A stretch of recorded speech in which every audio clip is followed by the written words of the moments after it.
Your net worth is not a number in a bank account. It is the average of the 5 people you let into your ears every day. If you are the smartest person in the room, you are in the wrong room. And if you don't realize it soon, you will stay there forever. We call it social contagion. Proximity is not passive.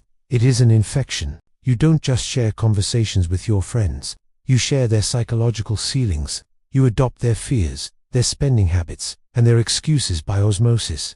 Thomas was a dreamer, but he was stuck. He looked at his 5 closest associates: Mark, who complained about the boss; Sarah, who spent every weekend escaping reality; John, who feared risk; Leo, who lived for the grind but never grew; and Ben, who peaked in high school.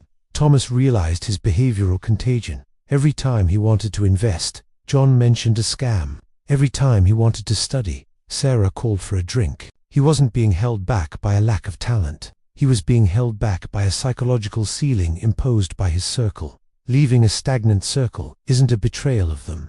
It is an act of loyalty to yourself. Most people stay in the same tax bracket their whole lives because they are afraid of the guilt of growth.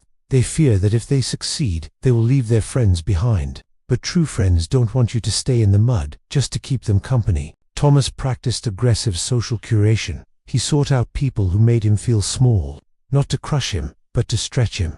He learned that in the right circle, $100,000 is a bad month. In the wrong circle, it's a lifetime dream.